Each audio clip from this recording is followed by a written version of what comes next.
Hello, ladies and gentlemen. You are live with the prodigious, the prominent professor. Thank you ever so much for coming through. Really appreciate you guys. It's Tuesday, the 6th of July, 2021. Thank you all for coming through. With the procurement of the national news at P&G, make sure you stay tuned. See what's in store today. We'll give a quick shout out for sponsors as we do. It's always good to keep promoting my sponsors. Hoping everyone on Castbox can hear me. My speakers broke on my phone, so let's give a quick shout out for my sponsors. Thank you for everyone coming through. Yeah, people, if you want to change your lifestyle, you want to change your aspirations in life, look at relax-uk.com. Relax-uk.com. Relax UK Limited health, travel and wellness products since 1997. UK relaxation shops selling various range of products from relaxation, travel, well-being, biofeedback, sleeping and natural products. We are also sponsored by PSS Alarms. Very ethical and pragmatic works carried out. All areas covered, including central station monitoring provided. All work done according to insurance requirements. It's a friend of mine's company. He's carried out works in Harry Kane's stepmother's house in Hertfordshire, Potter's Bar. He's carried out etiquette works in Essex, such as Casabah Restaurant and many more big businesses.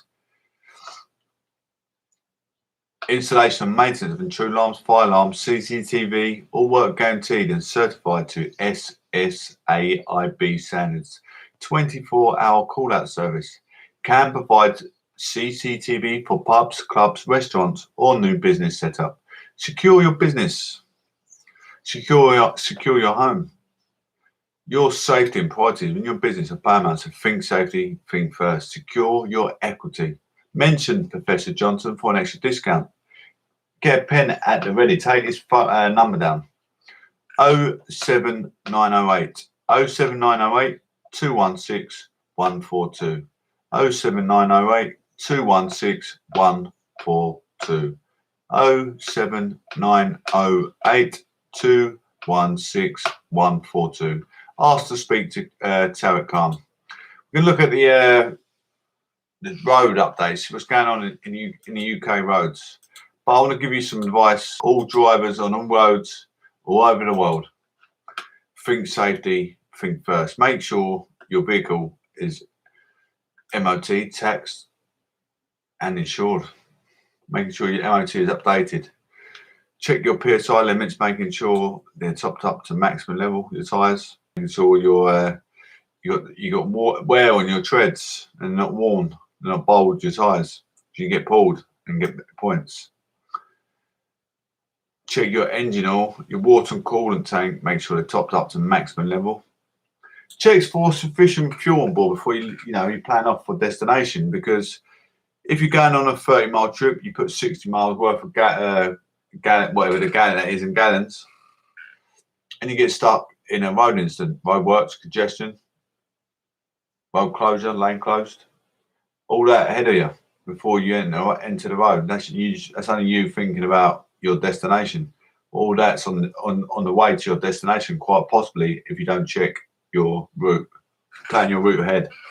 It would save a lot of time, a lot of stress on the police, a lot of stress on the NHS, and probably a lot of stress on the fire brigade. Depends what incident, hey, because all our professional services that are provided for our safety are usually at most scenes of an accident, especially a car accident when you got to have the roof cut out and get the people out of the vehicle, mothers, fathers, babies on board, due to incompetent drivers sometimes, not always, but sometimes be lack of sleep deprivation, not necessarily over the influence of alcohol, narcotics, but quite possibly they went out on that Saturday night and they went to work Monday, didn't get sufficient sleep.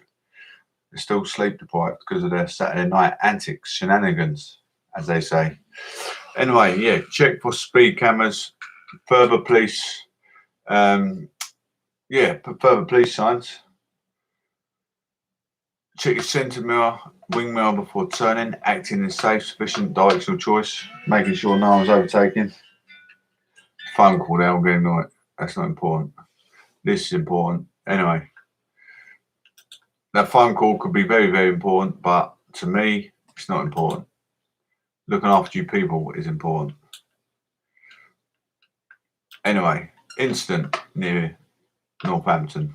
A43, slow traffic on A43 both ways, Kettering Road. Walkway turn off, affecting traffic between Kettering and Northampton. I want to mix it up. I don't want to do all around my constituency. I'm going to mix it up because people might be getting some holidays. You might be thinking about going to a new destination in the UK. A5036, queuing traffic congestion to the construction area. Queuing traffic on A5036, Dunnbridge Road eastbound at A5207, Copy Lane, congestion to the northern pub in the construction area towards Switch Island. It could be lorry drivers that are going to. We've got incident. We'll do some local ones now. Make it a bit more amusing for you guys. Well, it's not amusing, but a bit more interesting. A133, slow traffic construction area. At St Andrews Avenue, both ways. At Waitrose, in construction area. A lane closure is in place on the 6th of July. 7:24 a.m. So it's only a couple of hours ago that was reported. Right, Ipswich, Suffolk. The street, road blocked, flooding. Due to flooding on the street both ways at A12. Images on social media show the underpass is flooded. That's in Ipswich. You can go near London, near Enfield. A406 in North Circular, westbound from A10, Enfield to B106. Brownlow Road, 6th of July at 5:15 a.m. Central London, A41, Gloucestershire Place, road closure, burst water main, detour in operation. Road closure to water main on A41, Gloucestershire Place, northbound from Portman Square to George Street, detour in operation, affecting bus routes 2, 30, 74, N2 and N74. This is reported today at 10 to 1 a.m. Ladies and gentlemen, thank you ever so much for staying tuned. Please, if you don't mind, if you're on YouTube or Castbox, hello there. Elia, can you hear me okay? Can you hear the sound on Castbox okay, anyone? I haven't heard no one, people saying hello, but I don't know if they can hear me. There's 11 people there, so there should be. Either that or they're going bonkers. Listen to me. Silence. Last I knew, my speaker wasn't working on Castbox, on my Castbox phone. Anyway, in Essex constituency, things that have caused us all a provocation. Not in a minute, but it might do in the near future. Or your nieces, nephews, aunties, uncles, nan or granddads. Thieves steal midwife's new car she bought as a treat for working through COVID. Rachel Tourette's 34k BMW was taken from her driveway while she was sleeping. 34k BMW was taken. Imagine that. You spent £34,000, wake up, your BMW's gone. A midwife who bought herself a new BMW as a treat for working through the coronavirus pandemic has had the car stolen by thieves. Imagine that. Rachel Touret, 48, has parked her 34,000 vehicle on her driveway overnight and was sleeping upstairs when burglars broke into her home in Erdington, Birmingham last Tuesday. They took her purse and keys to both her and her son's cars. That's shocking, absolute shocking. She worked all her life, worked through the coronavirus, and then she gets a vehicle taken off her. How lovely. She was woken up at 5 a.m. by a neighbour who had seen the thieves move her son's Jeep before driving off in the blue BMW 320i M Sport. Miss Touret, a midwife sonographer at Birmingham Women's Hospital, said at first she could not believe what had happened. It was a disbelief at first, she said. The thieves got in the back and broke the lock by snapping it. We found it on the patio. They got in the kitchen, they took my son's keys and got my keys and took my purse as well. That was recovered half an hour later, a few roads away. I was at home with my eldest son, who is 26. My neighbour saw it happen towards the end of it and banged the door, and I woke up. Miss Soot had bought the car at days earlier as a reward for working in healthcare during COVID. I worked really hard and have had a tough year. I bought a car which cost £34,000 on a loan agreement. Insurance is looking into it. I'm not sure if I want a car like that again. I'm just thankful my handbag was downstairs. The police didn't come. Police didn't come at all at first. They were fairly good on the phone, and they were fairly honest and said I was unlikely to see this car again. Forensics found footprints. Police continued to investigate the theft, but Miss Tuette is not holding much hope. She said, I think we have become conditioned to, you can say goodbye to that. At the end of the day, it's a car. It's not us. I'm cross. I'm angry, but it's possession. It can be replaced, but it's very inconvenient. Asked what she thought of the thieves, she added, I don't think about people that have done it. It's a waste of time. The spokesperson of West Midlands Police said, we're investigating after BMW was stolen following a car key burglary at the address at Thornbury Road, Birmingham on Tuesday, June the 29th. The house was broken into through a rear door at around 4:30 p.m. Keys to a BMW 3 Series were taken from the inside of the house and the car was driven off. A purse was also stolen from the house and later recovered at Gypsy Lane, Birmingham. Anyone with information can contact us live chat at West Midlands Police UK police.uk between 8 a.m. and midnight or call 101 quoting 20/121 0524/21. It's a bit out of our reach, Birmingham, but if anyone feels like, oh, hello, can you hear me okay? Like, bright? Nice to see you. Oh, you can hear me okay? Thank you very much for coming through. I don't know if everyone can hear me on my cast box. Well, I'm just going to have a short amid break. 2 seconds. I'm standing here. I just want to drink my cup of tea. So, always make a cup of tea. So, like a good little show, as you do. I mean, I used to do shows for like 4 or 5 hours in a day. Crazy.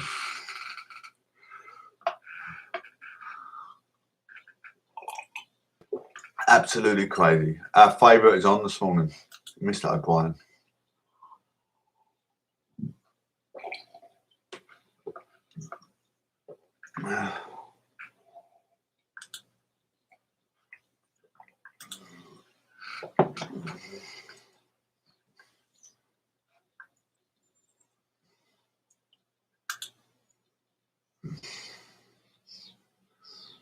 Mr. O'Brien. He will be in a minute. I'm going to show you. To run a business is to be on a journey. And along the ride, you'll find many challenges. Your Dell Technologies advisor is here to help, so you can stop at nothing for your customers. X, Y, and Z is infections rocketing, or to be fair, continuing to rocket, albeit with the rise in hospitalisation still being relatively, don't at me, relatively is the key word, relatively low. Bent, but not broken. I think they describe the relationship between infections and hospitalisations as. So, why are they doing it now? If they hadn't introduced the Delta variant, okay, this would all make perfect sense. If they hadn't introduced the Delta variant, we'd still be down somewhere in the 20s or the high teens of international totals of new infection rates. But they rolled out a red carpet for the Delta variant, which should have changed everything. They're pressing on as if they hadn't. And I don't really know why, because however angry people like Andrew and Right Said Fred, they should collaborate, shouldn't they? That would be a Christmas #1 written all over it. You know, I'm too sexy for my mask. Right Said Fred featuring Andrew Bridgen. I'd be in the front of the queue. Keith, you could do a remix. Be fantastic. I hope you know make some calls after the show. We could have come up with a winner there. So you've got Right Said Fred featuring Andrew Bridgen. However cross they got, it would be easy to ignore, wouldn't it? Wouldn't it? I don't know, actually. I haven't done the sums of what the backbench rebellion would look like. But there it is. Why are they doing it now? 0345 6060973. And any sort of ludicrous, dishonest accusations of doom mongering or pessimism, I will now blow up in your face. If the Delta variant hadn't been invited into the country, told to take a seat while Boris Johnson went off and made it a cup of tea, we'd probably be fine. Fine to do all of this. But he didn't keep it out, and he's behaving as if he did. And I, James O'Brien, don't get it. Do you? 0345 6060 973. LBC. The Hughes sale is now on, with discounts on a wide range of TVs, tech and appliances. Need help finding the perfect product? Then talk to our experts via a one-way video call with our Shop Live service. Get free delivery on a day to suit you. You can even pay in 3 installments with Klarna. Don't forget to use our exclusive voucher codes to save even more. Save big with the Hughes sale, in-store and online at hughes.co.uk. Right now at TalkTalk, you get super fast fibre broadband with average speeds of 67 megabits per second. And hang on, you also get free unlimited calls to UK mobiles and landlines. Hold on. There's online security too, and 24/7 online support, all for just £25 a month. Okay, you can play it now. TalkTalk, for everyone. Offer ends 7th of July. Right. Search TalkTalk Fibre. CPI plus 3.7% increase from April 2022, subject to location. £4.95 postage and packing. T's and C's apply. Mike's we'll come back to this one that's floating in a little while. Thank you, staying tuned. I was trying to find if everyone can hear me on Castbox, but we'll check that in a minute. We're going for another segment. Thank you all so much for joining me this morning. Happy Tuesday. Have a wonderful, well, bit overcast, isn't it, where I am at the moment? I'm not sure where you guys are in the world. Maybe in the UK, maybe in Turkey, maybe in Spain. I don't know who's in the building. Really don't know who's in the building, but thank you for coming through. Anyway, who's had both their vaccinations? I've had both of mine now. COVID, fully jabbed, people to be treated differently, says Javid. Javid thinks the rise in COVID is going to outreach. Now they're taking restrictions off. What I'm worried about, us that have had jabs are going to be more. Now we're coming out of the lockdown. There's a lot of people that haven't had the vaccination. There's still going to be a lot of COVID going about, symptoms. So is it going to make us that have had our jab more at risk of catching coronavirus?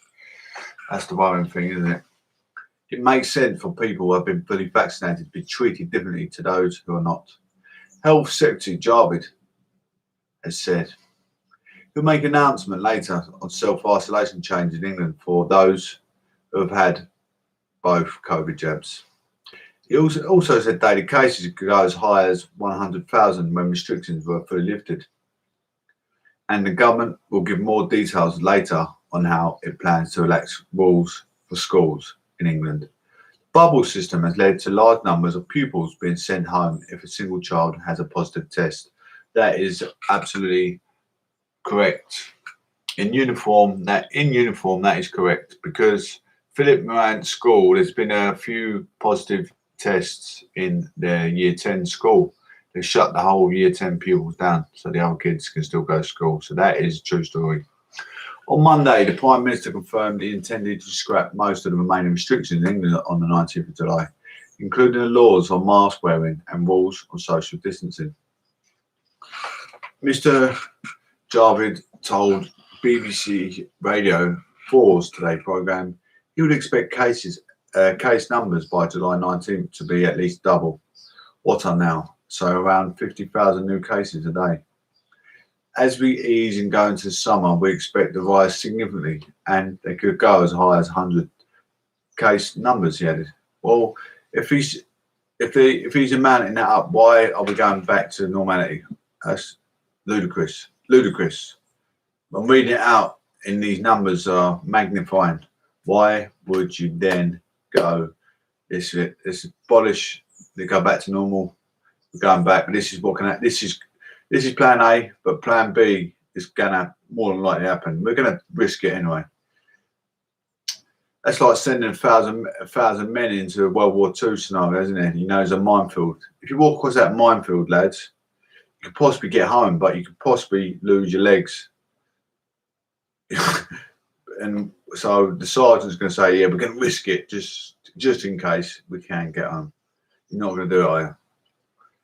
However, he said vaccines and treatments are far better than what we had when this pandemic began, resulting in a much lower fatality rate. Asked whether he would end the need of self-isolate for those who are double vaccinated, Mr. Javid said it makes sense because of the vaccines and the way they're working.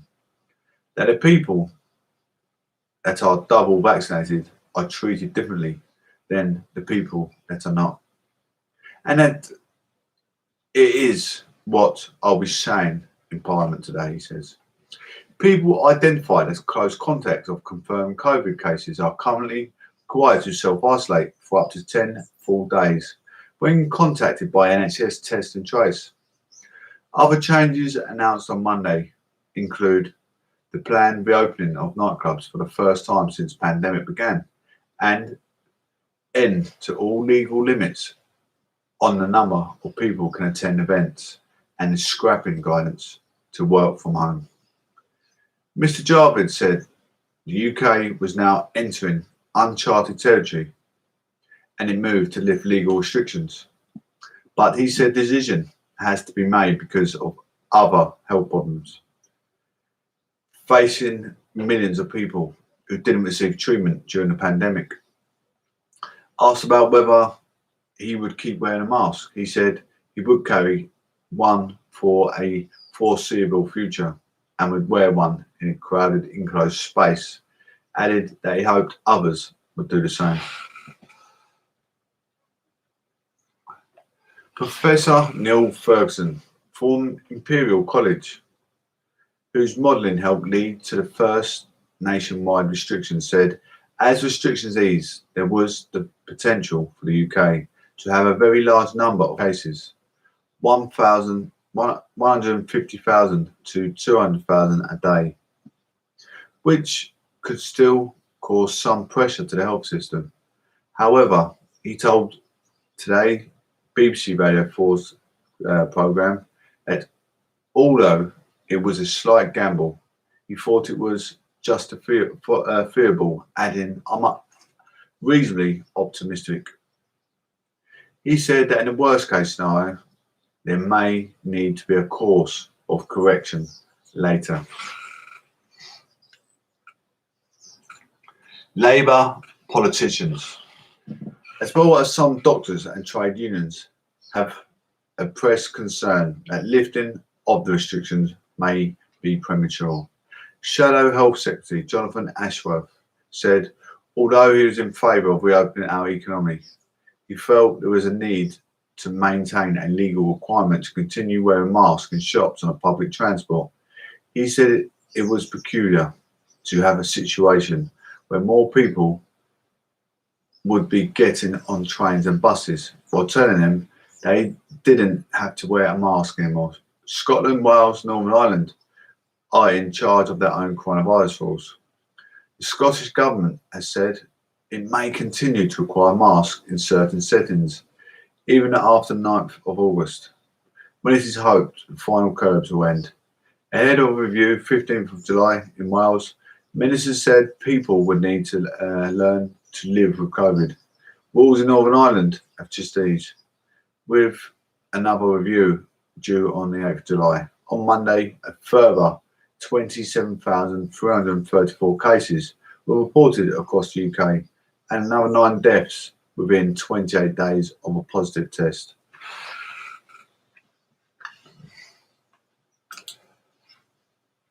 Borders bill. This is what I've been, talking about: privacy, illegal immigration. This is what I've been thinking about for a long time. Population growth, all that kind of thing. We're trying to live our own natural resources. What Brexit is formed for. Borders bill, post-Brexit overhaul of asylum rules to be set out. More than 2,000 migrants have crossed the Channel on small boats in June. Knowingly arriving in the UK without permission will become a new criminal offence under legislation published later. become a new criminal offence. It's ridiculous, isn't it? Our laws are so soft. The Nationality and Borders Bill will also introduce longer maximum sentences for those entering the UK without legal reason. The government hopes that overhaul of asylum rules will deter migrant channel crossings, but Labour said the blueprint would potentially break international law. The long-anticipated legislation, which will be published on Tuesday, will face detailed scrutiny from MPs and peers later this year. It has prompted considerable criticism from the charities and campaigners who have warned it could undermine the right to protection. Home Secretary Priti Patel promised the bill would create a firm but fair asylum system to allow the UK to take control of its borders. A firm but fair. Just not take control to get rid of them. As simple as that, surely. No, it's not being rude, but you've got to get here, if we make an application or you don't get here. Surely. Describing the current rules as broken, she promised the bill would break the business model of people smuggling gangs.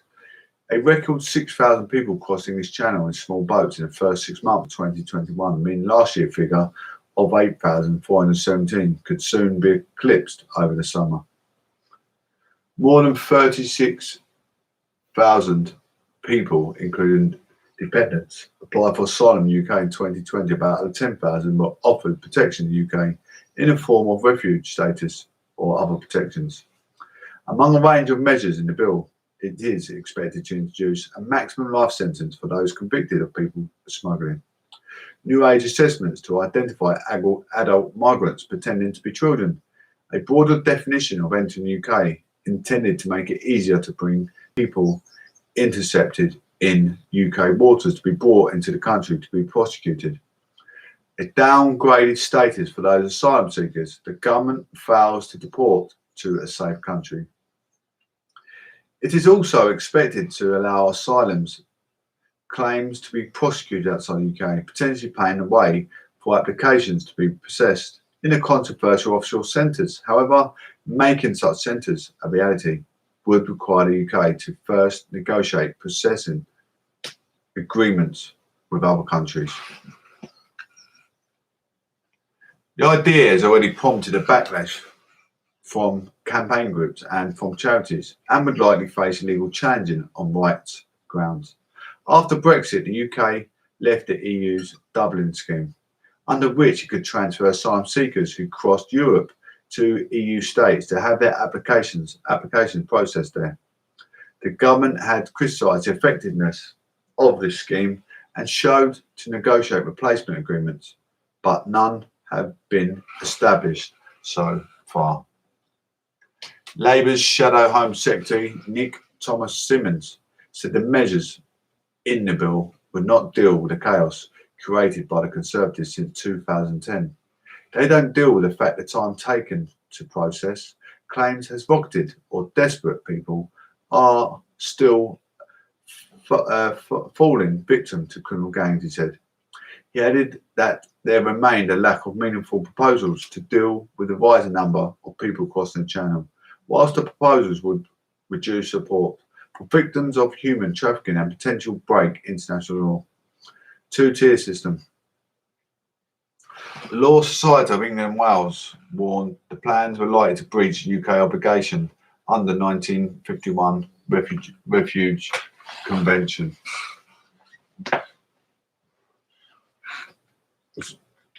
The cornerstone of international asylum law, its President Stephanie Boyce added, punishing asylum seekers will reach our shores by irregular routes, such as by boat, will create a two-tier asylum system and overturn a hard-won, long-standing international agreement.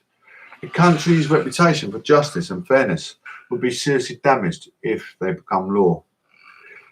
How many asylum applications are approved? The total decision made on asylum seekers from main applicants and dependents. Thank you all so much. We're going to have another quick It's great. It's a great show. It's always a great show. I appreciate everyone coming in. I enjoy being methodical with the news. I'm not always methodical. It all depends how I feel. I've been sleeping well lately. I don't know why. I like to be here more, pursue more, give you more great, valuable news.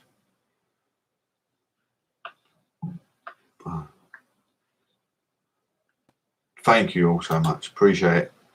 Really do.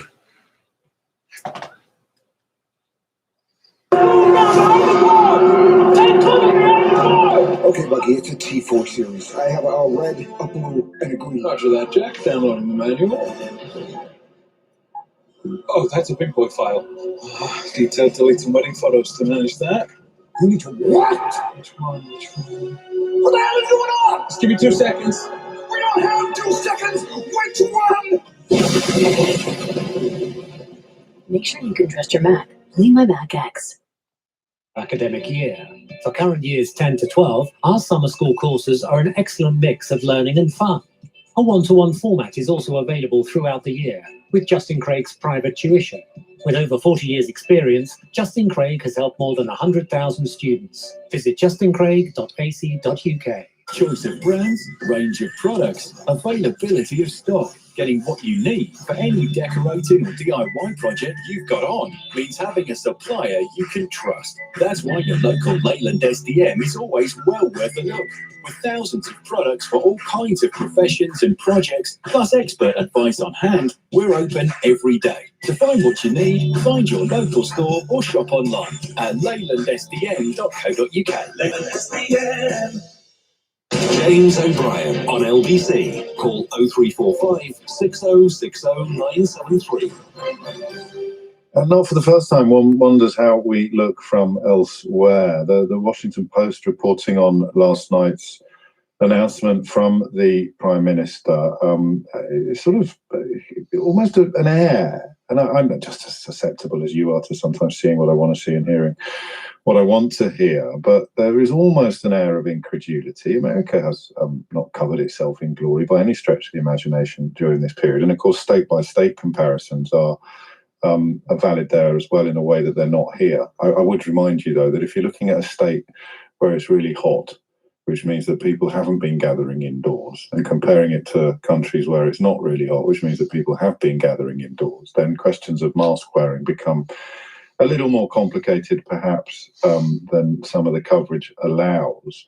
But the ministers concede that infections will probably rise when mandates are eased, but the government hopes the number of hospitalisations and deaths will be limited by the ongoing vaccination campaign, which is one of the most successful in the world.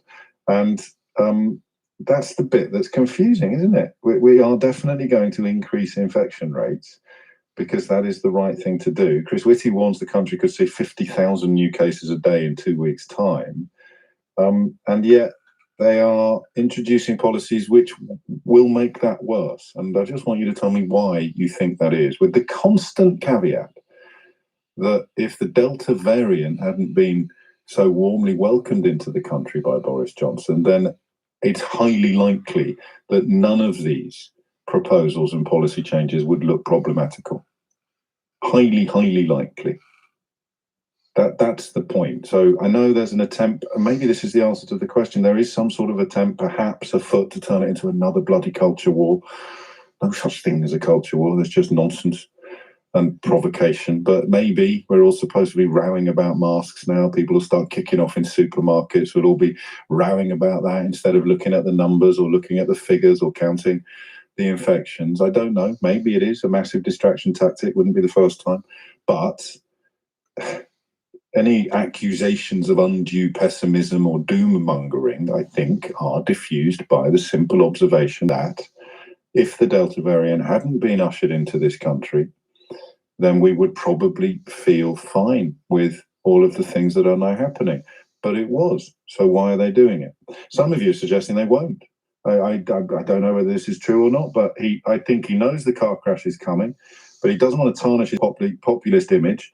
So right now he's opening everything up and garnering all the good old Boris plaudits, except he's not really. Very hard to find proper cheerleaders for these sort of approaches, apart from, like I said, Fred and a few other nano celebrities, and Andrew Bridgen. And then, but before the 19th, he will procrastinate again and blame Joe Public for the lack of common sense and claim it's not his fault that things have to sort of shut down again. I don't know, but it fits the available space, doesn't it? 10:37 is the time. Incredibly busy start to the problem this morning. Here's a funny text. James, why aren't you angry? In capital letters. Do you know, I spent much of my career being asked why I was too angry and so angry, and now that I've achieved a state of emotional equilibrium, you get cross with me for not being angry enough. Mate, in many ways, I'm flipping furious. Absolutely furious, but it doesn't achieve anything. I didn't put this fella in Downing Street. I did everything I could to avoid the December 2019 general election offering a choice between Scylla and Charybdis. But it's happened, and fury, what is it? Yoda got it right. Fear leads to anger, anger leads to hate, hate leads to suffering, or something like that. So yeah, I'm angry, but not pointlessly angry.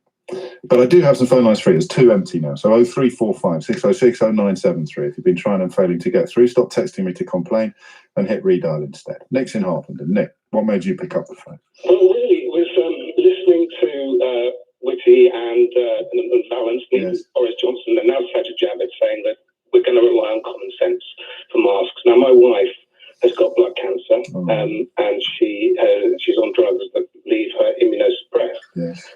The fact that when you're going to be on a tube train or on a bus or on a normal train, anywhere that you have to be in an enclosed space, and somebody's not wearing a mask, how does she say, you're making me uncomfortable, please wear a mask? Yeah. Does she have a lanyard? Does she wear a flag? And the reality is that the rules and legislation, it's not there for sensible people who take a sensible approach. It's there for the idiots who harangue Jonathan Van Tam and Chris Whitty and Nick Watt. And it just strikes me that taking away everything in one fell swoop, he's just trying to say, look at me, yay, I've beaten the virus, vaccine. And that's all we hear. But actually, there's hundreds of thousands of people who are immunosuppressed who will not have a choice, will no longer have the backup of saying, well, please, it's the rules. If your wife is on a tube and somebody there is not wearing a mask, and to overcomplicate things, there is an argument that because they've done all the other things, the masks on the tubes do actually become superfluous, because if you're going to turn big towns and cities into petri dishes in lots of other contexts... The difference is, though, James... Carry on. Sorry, the difference is that she can choose whether or not to go into a nightclub or a pub. But sometimes you have to catch transport. So if you have a mask mandate on transport in healthcare settings, when you could be in a hospital, sitting in a waiting room, where you have to be. And at the moment it's required. So you still have the idiot, but they're not supported by the current regulation. And of course, the point you're making brilliantly, and I wish you weren't in such a position to make it, Nick, obviously, how can she get that Egypt over there to wear a mask? How does personal responsibility somehow allow her to get that person over there to wear a mask that would protect her? It just doesn't, does it? It doesn't touch the side. No, it makes no sense. I mean, I don't drink and drive because I know that it's wrong. But there are people that do drink and drive, and that's why the law's there. Yeah. Well, why do you think they're doing it? And I don't know how big a now I should attach to the end of that question. It does feel like now belongs there, but why do you think they're doing this now? Because I think Johnson's an addict to being popular, to good news. Yeah. I think that he just wants to say, yeah, look at me, I've done it. I am the champion of the world. It goes back to let the bodies pile up on the streets as long as people could go and get a drink. He wants. Got to stop that there. I don't like criticism on Boris. I don't know why. I don't know what it is. I don't know if it's because I'm a Johnson or what. But James O'Brien, he does it a lot, and he's not a bad bloke. I like him. Some of his political analyst skills that he's got are very, very correct in what he says. But when he criticises Boris, I just have to turn him off. We've all got our own opinion, our own views of who should be Prime Minister, who shouldn't. but he ain't doing a bad job. He's not doing a bad job. Let's face it, he's building upon the infrastructure. It's less criminals.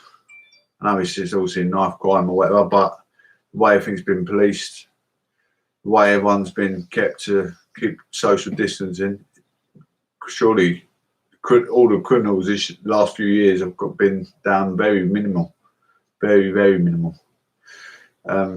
So, you know, he ain't done a bad job considering we've had quite a bad case of COVID also taking people's lives. So it swings and roundabouts. So we had less criminals, but COVID is killing people anyway. But that's not the Prime Minister's fault that COVID's killing people. But it could well be if we lift restrictions, which I believe.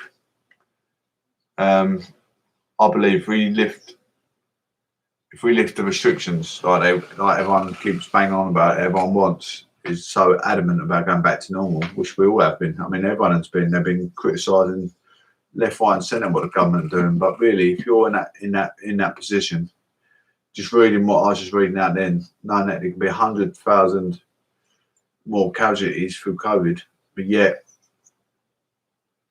100,000 casualties, I think that was a week, wasn't it? It's going to be 100,000 casualties a week for COVID, but yet we're still going to lift restrictions and go back to normality.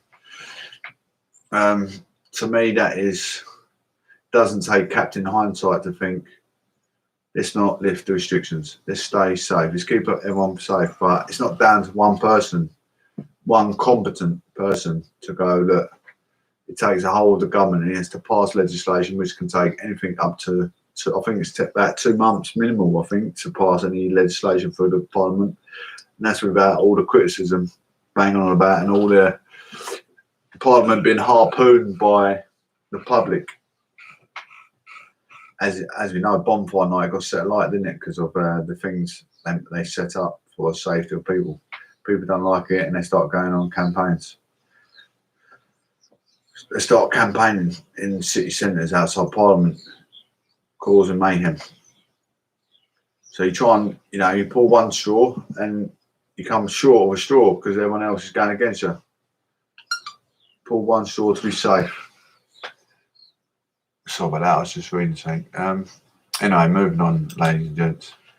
In Brentwood, so I always say think safety, think first. This is exactly what we're talking about now. People driving under the influence of alcohol, narcotics, sleep deprivation, could be anything. At the car and the MOT, fault with the engine, we don't know. I'm not going to jump to conclusions, we're going to read it out now. Brentwood crash. Man fighting for his life after crash, shut road. Another man has been arrested in connection with the crash. So it was obviously dangerous driving. Crash happened on Ongar Road. A man fighting for his life in hospital after a serious crash shut a road near Brentwood High Street. I mean, we can't shut the door on these people. We've all been young, we've all been stupid, we've all grown up, we've all matured, we've all got, gained wisdom growing wisdom for a young age to what we are now. You look back and read these things, headlines, and think, what's a complete incompetent, inhumane idiot? But really, we've all been that young juvenile at some stage in our life. Could have caused, many mayhems. Test driving a car without driving licence, them kind of things, just anything could have happened while we've been incompetent behind a steering wheel. We just got to preach it to youth today. It's not right. They know it's not right, but they still go and do it. Have a drink. The mate gives them the car keys. They get in the car, and away they go. Emergency services were called to the A128 Ongar Road just after 10:45 last night, Saturday, July the 3rd. Police rushed to the scene and a man was transported to hospital in a life-threatening condition. Another man, aged 27, was arrested in connection with the crash. The man from Brentwood was arrested on suspicion of causing serious injury by dangerous driving and driving whilst unfit through drink and drugs. Exactly what I was just saying before we got into this page, which I haven't looked at previously. He remains in police custody. Road was closed overnight whilst the crash was investigated and only reopened just before 10 AM this morning.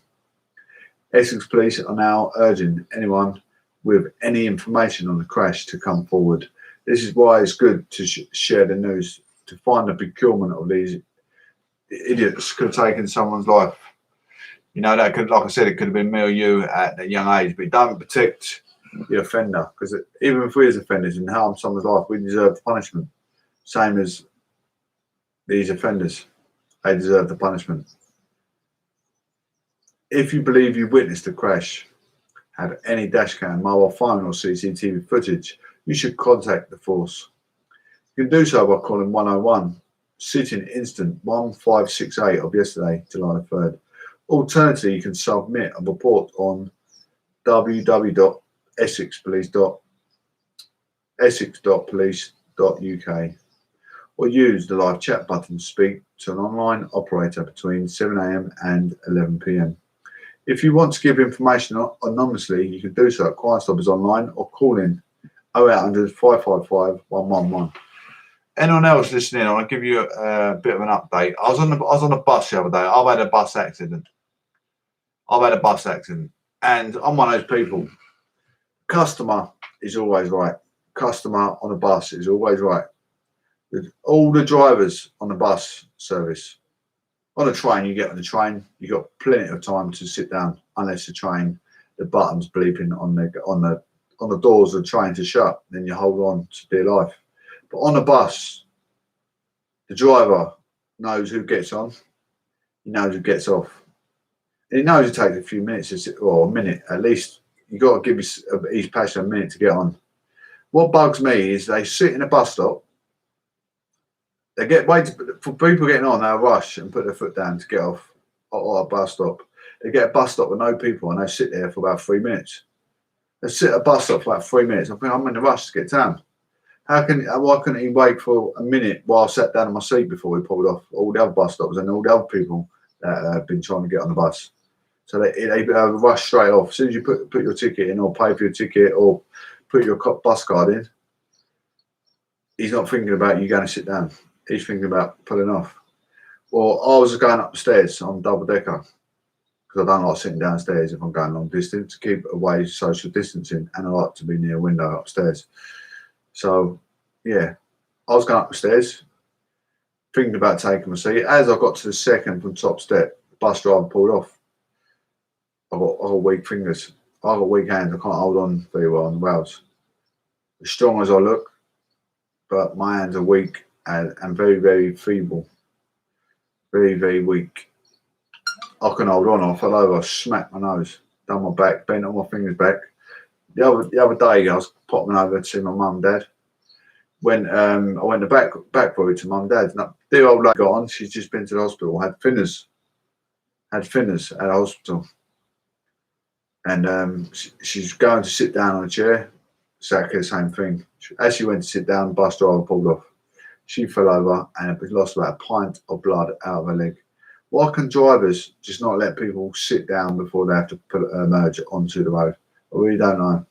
I mean, I hate a bus, getting on a bus at the best of times, because, you know, if you're highly vulnerable with COVID, you've got to sit amongst all these other occupants on the bus, which could have COVID, we don't know.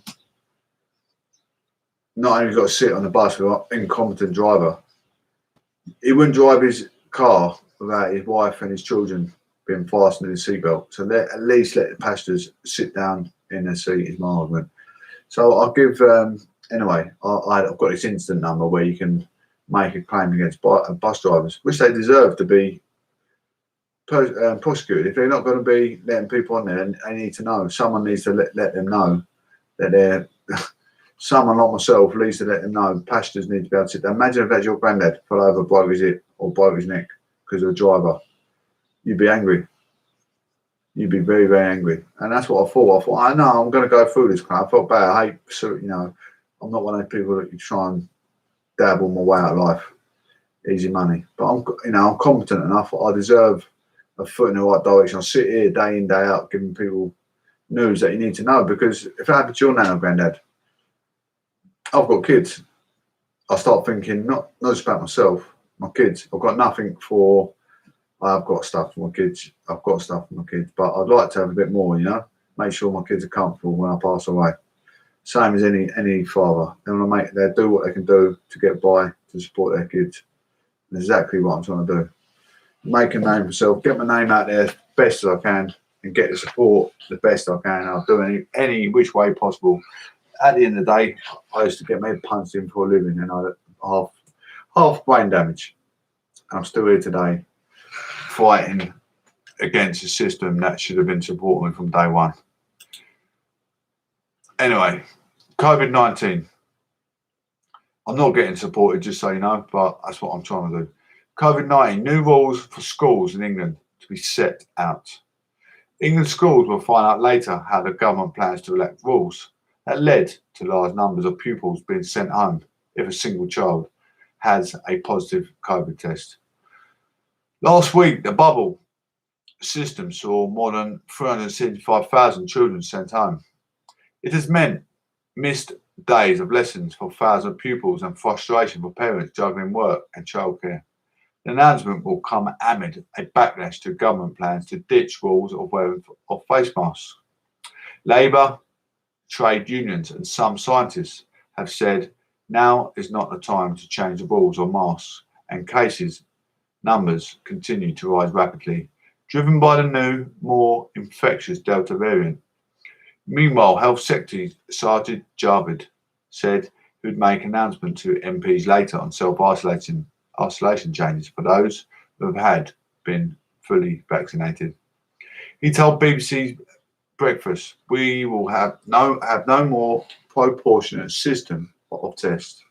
Trace and isolate, and it is absolutely right that those that have been double jabbed, that we can't take a different approach than one we can't take today."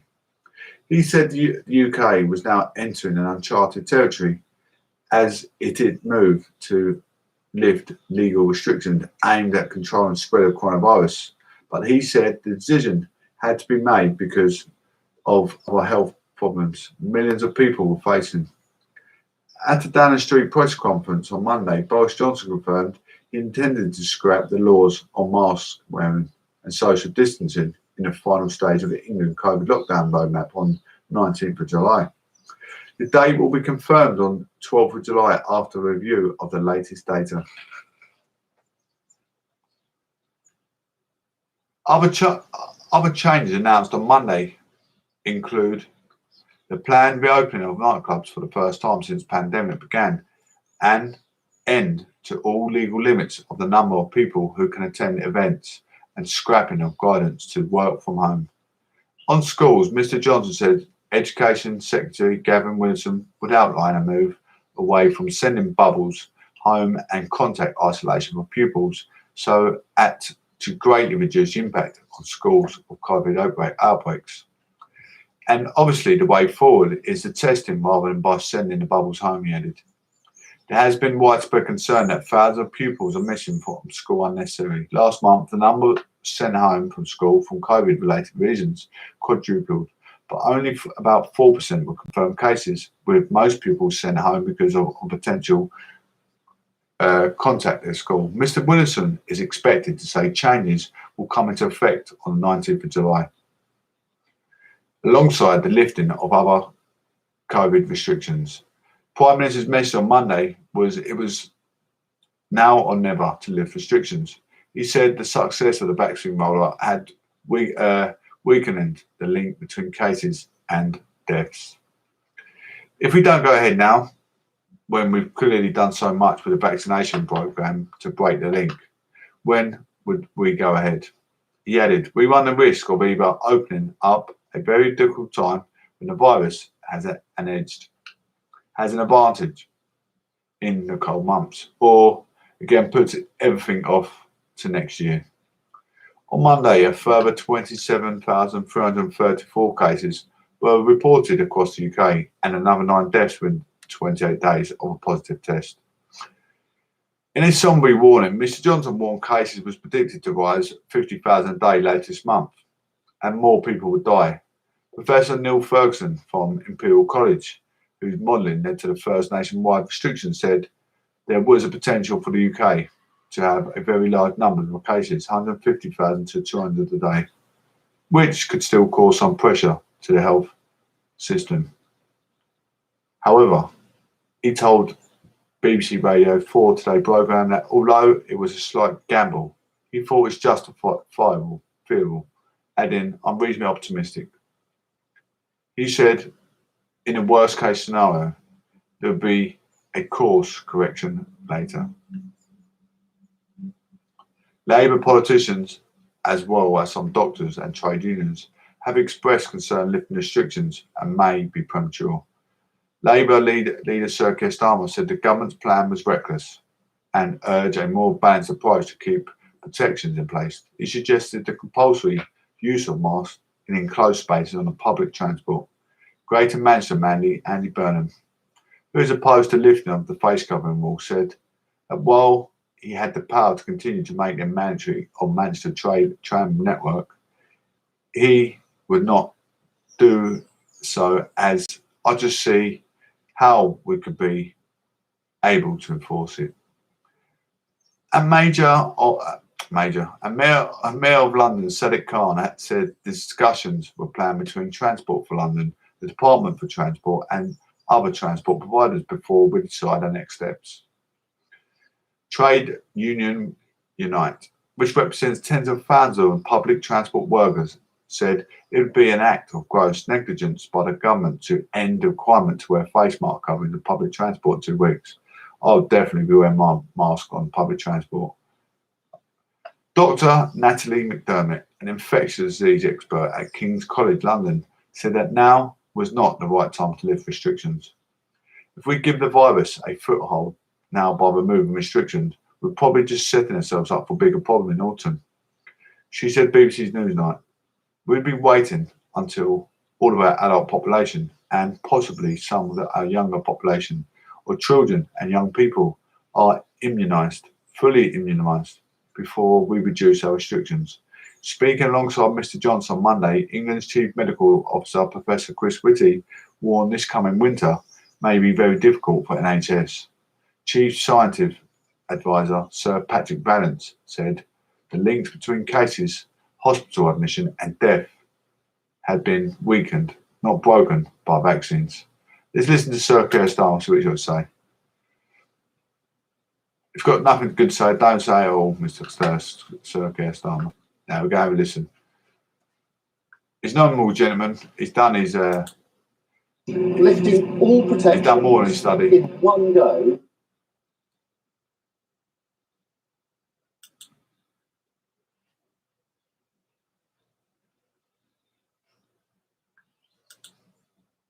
Protections in one go. Well, won't be. Lifting all protections in one go. Keeps crashing. Well, I'm not going to worry about him. He tried to speak, but it didn't come through. Back to James and Brian for me. But one more sentence come through, ladies and gents. Thank you all ever so much for coming through. Hello, nobody. Thank you.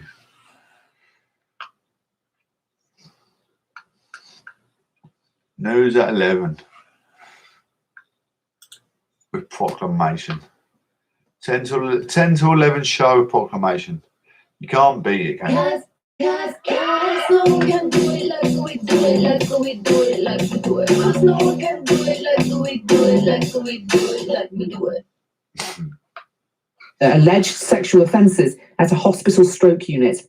The man, who's been suspended by Blackpool Teaching Hospitals NHS Trust, was first held back in March in connection with the death of 75-year-old Valerie Neal at Blackpool Victoria Hospital in November 2018. 2 teenage boys have been killed in separate stabbings in London in one night. A 15-year-old died in Woolwich yesterday, while another victim, who was 16, was targeted in Lambeth. The owner of the car firm Vauxhall is expected to announce plans to build electric vans at its plant in Cheshire. The investment is said to be worth hundreds of millions of pounds. The move would safeguard more than 1,000 jobs at its Ellesmere Port factory, which has been in jeopardy after the company decided not to build its new Astra model there. Ellesmere Port MP Justin Madders says it's incredibly important to the area. We have seen the workforce halve in just the last few years alone, and I think we are really at the sort of minimum numbers needed to run a successful plant. What we're hoping is that we hopefully have what proves to be a popular vehicle, increasing the shift numbers. That's what we really need for the town, really, to give it a good boost. 3 England cricketers and 4 of the management team have tested positive for coronavirus, placing the rest of the one-day squad in isolation. But upcoming games with Pakistan will still go ahead, and a new group of players will be selected. In the city, a short time ago, the FTSE 100 was trading down 13 points at 71.51. The pound buys $1.38 and €1.16. The weather, the heavy rain persisting across parts of eastern Scotland and northern England. Otherwise, a day of sunny spells and showers, the heaviest in northeast England. Breezy for many with a high of 20 degrees. From Global's newsroom, I'm Holly Harris. So you now earn me not just 1, but 1.5 membership rewards points on every pound when we spend 20k. It's fair to say you've got a bright future. Thanks, boss. As you can see, I'm an Amex Business Gold Card, so I'm just doing my job. Not anymore. Now you're a senior executive Amex Business Gold Card. You've earned it. I won't let you down. The all-new American Express Business Gold Card. The card that works harder for your business. Search Amex Business Gold. Terms apply. 18 plus, subject to approval. Annual fee £175. First year free. Basic card also available with no annual fee or benefits. This is LBC from Global, leading Britain's conversation with James O'Brien.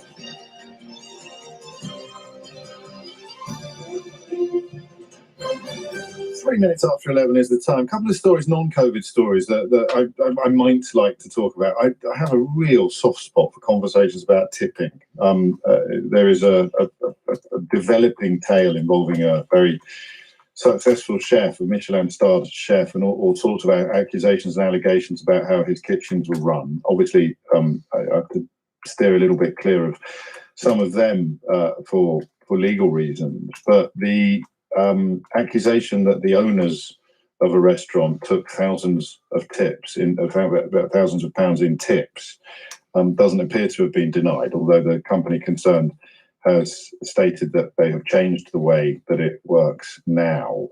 I don't think that the source of the story is urgently important. I think the bones of the story are fascinating. So we may have a chat about that and tipping and the various conflicts of etiquette and tradition. And I also quite like the story. And I think Tom may have mentioned this morning about the primary school that recorded a video of the children in the school singing Vindaloo. And it's a shame Vindaloo gets squeezed out, isn't it? By I love Three Lions, don't get me wrong, and the burgeoning national treasure status of David Baddiel is a joy to behold, a genuine joy to behold. I told you, didn't I, that the fellow who founded Wikipedia, Jimmy Wales, looked the song up, and he knows David Baddiel as quite a cerebral comedian and as the author of a fantastic polemic against anti-Semitism, which was published last year. We talked about it on an episode of Full Disclosure, my podcast, and he's done incredibly brave and powerful work. And his stand-up comedy now is quite. I hope I don't close his tour down by saying this, but it's quite thoughtful and intellectual. Whereas when I was a kid, him and Rob Newman were just geniuses of catchphrases and like a kind of.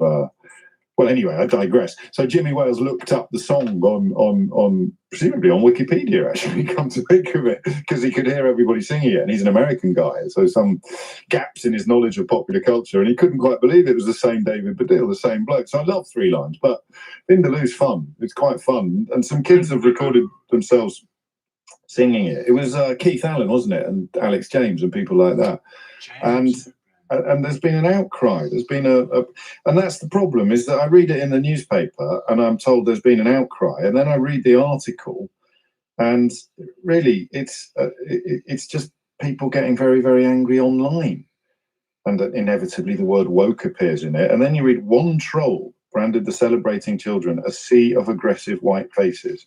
One troll. That's his favourite word lately. I kind of think that, you know, if any of us who are even vaguely above the parapet publicly were to get newspaper articles written about what one troll has said about us, the newspapers would never have space to fit anything else in. You know, so I mean, I could use myself as an example, but use people who endure much, much worse abuse than I do. Usually they'll be of colour or or they'll be gay. So somebody like Diane Abbott or Owen Jones, the abuse that they get is absolutely next level. And the idea that Daily Mail would write an article about what one troll has said about them, it's just... Pause, James O'Brien there. My friends just come through on YouTube. Got a few listeners in here. Thank you so much for coming in. Just coming to the end of the show, always a little bit of the prodigious, the plum professor mixed in with a bit of LBC. And usually when I come on this time of morning, it's always James O'Brien from 10 till 1 p.m, I believe. We listen to him for about 15 minutes of the show. Every radio presenter, I mean, I do like an hour here and there. Sometimes I do 30 minutes, depending how lethargic I feel. If I have sleep deprivation for the night. If it's cold, my Raynaud's disease plays up, so my feet and my hands hurt, so I don't get a good night's sleep. I'm usually miserable, so I'm about half-hour show rather than an hour. It's hard to keep enthusiastic, isn't it, when you're lethargic in any job position. You know, I've had many full-time jobs, bad back, and I've gone in no sleep the night before through the cold, and I've been very, very ratty, very dangerous to be working around them when someone's sleep deprived. At the wheel, sleep deprivation, very dangerous. Driving a machine as a machine driver. Driving, you know, I've got thousands of occupants on a building site and I'm driving a 30-ton machine. Only takes one slip of the lever and I kill, or knock a whole building down, kill every single person in tee up, perhaps. You know, only one little accident, one little incident, being sleep deprived, could kill a lot of people. But anyway, thank you all for being here. I really appreciate you guys coming through. You're part of the Aristocracy Social League because you are both preserved and observed. Some of you latecomers haven't been observed all the way through, but I'm still very, very thankful that you've tuned in the last minute. I've got 13 listeners on my cast box as well at the same time. I usually have this on a broader aspect on the media platform where it hits YouTube, Facebook, Twitter, and LinkedIn all at the same time. But I'm banned on my Facebook for some ironic reason. I know what reason. It is something, you know, very petty. I was celebrating the Gay Pride Month. Not I'm gay, but I support equalities, and it should be supported. Definitely should be supported. They're humans. They're not inhumane. They're humans. People think it's inhumane if you fancy the same sex. To me, if that's your cup of tea, it's not a problem. And your friend, if you're a nice person, as long as you bring success to the table, you're a friend of mine. I don't care what your sex is. So there you go. I love humans that are, you know, humans that, you know, reach out to success. They've got aspirations in life. Let's have a look at the last segment of the day, of the hour show. I'll let it go over today. Sometimes I used to do like 4-hour shows, but keeping methodical, doing 4-hour shows daily takes a lot out of your life. As you know, I'm an artist, and amongst other things, in my quiet time. Back to uni, so I will be full-time again, politics in October. But I don't know if I'll be doing my shows for that long. Anyway, more provocation caused in my constituency. I hate the worst culprits. I'd rather get beaten up than robbed. Well, I don't know at the minute. I've taken enough punches. I need to be left alone. No, but I can't stand shoplifters. I wish we had a barbaric law where we can cut their hands off for stealing. There won't be no thieves again, would there? Because they'll have no hands, hasn't it? I think. Essex crime. Colchester man completely banned from the co-op after shoplifting spree. It's like a lady worked all them hours under the sun for the NHS. Had a 30 grand BMW stolen off her drive. They broke into her house, took her keys and took her car. And she paid for out the extra hours she's been doing through COVID. They get extra pay in NHS, don't they? Because they're on red alert. They're putting themselves on death row as such, aren't they? Working for the COVID units. And she bought herself a 30 grand car, which she's adamantly does deserve it for the procurement of working through COVID. Absolutely. He's also handed a suspended jail sentence. Daniel Banner Man has been banned from 6 shops for consistent shoplifting. Share this in culture. I couldn't care if this bloke hears me. What a complete, incompetent, inappropriate, incomprehensible, inhumane idiot. All the eyes. 5 eyes in a row. Look at that. For philosophy, I'm an absolute wizard. I've done 5 eyes in a row. And all big words, big letters. Come on, go give me a round of applause for that. Come on. A serial shoplifter has been banned for the co-op shops in and around Colchester for a 4-week long spree. 29-year-old Daniel Bannerman, 29 of Southway, Colchester, Essex, stole from 4 east of England co-op locations and 2 one-stop convenience stores 26 times over the space of 4 weeks. Anyway, the way I come out with stuff, you know, at the tip of my tongue is phenomenal. It is absolutely prodigious. Hello, Green Mag. How you doing? Lovely to see you. Thank you for coming through. Appreciate you. Appreciate you coming through. The thefts took place between March and April this year and saw Bannerman steal £1,777 from the shop situated in West Burgold, Colchester, Stanway, and Withenow. That's a lot of stuff to be stolen from, isn't it? £1,777. That's probably more than a month's worth of stock, isn't it? That much? I don't know how much. You know, when I say a month's worth of stock, I'm talking about the money they could accumulate by selling it. They probably don't make a lot on shop sales. They probably make like 30, 40p an item. Some things 50 perhaps. They don't make a lot. Plus, they've got to pay wages. Bannerman was also found guilty of using abusive words or insulting behaviour during the thefts. The 29-year-old admitted 26 thefts, 1 attempted theft, and using threatening, abusive, or insulting words or behaviour when he appeared at Colchester Magistrates Court on Sunday, April the 23rd. On Tuesday, June the 22nd, he was sentenced at Ipswich Crown Court.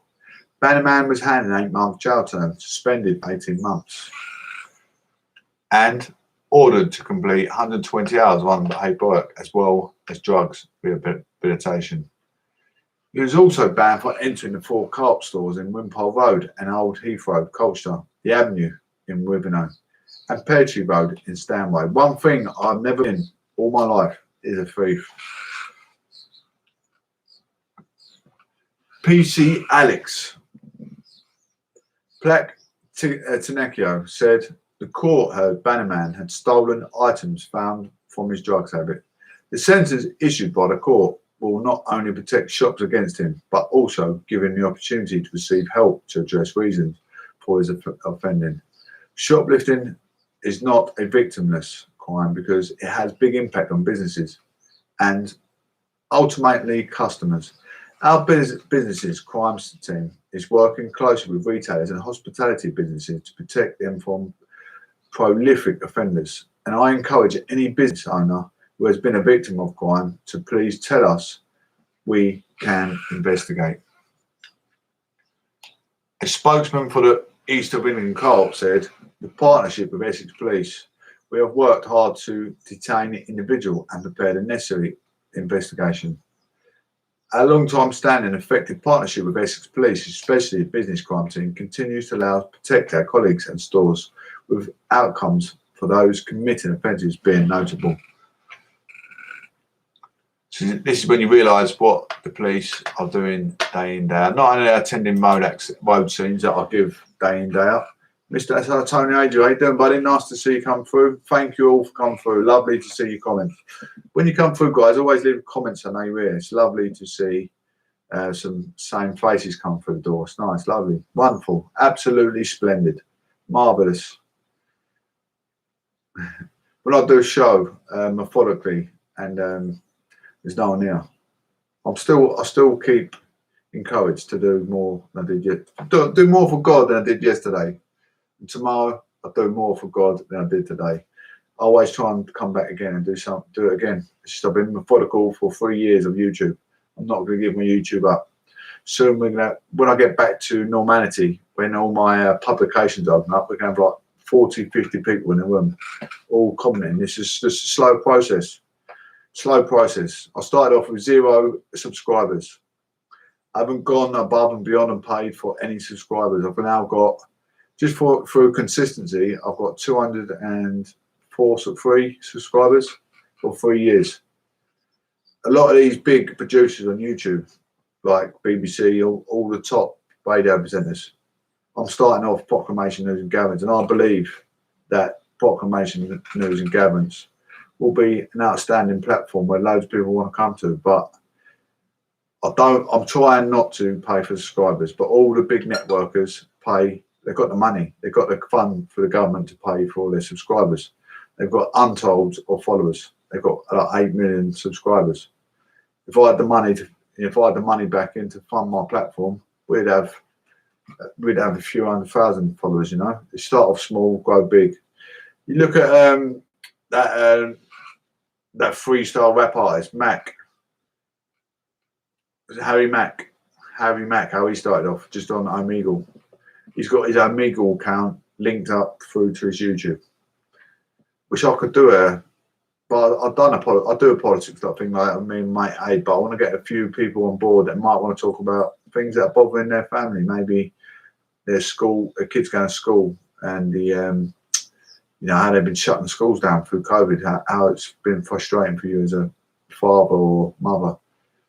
You talk about anything, really. Talk about anything. The lack of education your kids been getting, criminology in your area, the sociological change, how it can make a difference to your prosperity. If you're living in a suburban area, but you want to get from A to B, then everyone wants to be that person with great aspirations who everyone looks up to. Everyone wants to be that wise, competent person. But you got to move from A to B. It ain't easy. We're all in this rat race together. How we get there or not is another matter. You have to work hard and believe in your story. My honest opinion, if you can stay away from zero hackers and zero narcotics, I know it's hard for many people. You've got your vision is crystal clear. You'll get there one day or another. If not, you're going to die happy in either way because you know you didn't do it. You know you didn't sin your body. Anyway, guys, thank you all for coming through. I love every single one of you come through. Appreciate everyone coming in. Much love. I'll be back possibly the same time tomorrow. It's been a phenomenal show. Nice to see your face just popping in saying hello. I feel like I'm making a difference because I wouldn't do it otherwise. I wouldn't do something I didn't love. Thank you all ever so much. I've been in Castbox for donkey's years now. Thank you all, guys. Matt Caliber, Adam Smart, Ossian, all you newbies come through the door. Appreciate it. One love. Speak soon, and God bless. End the show.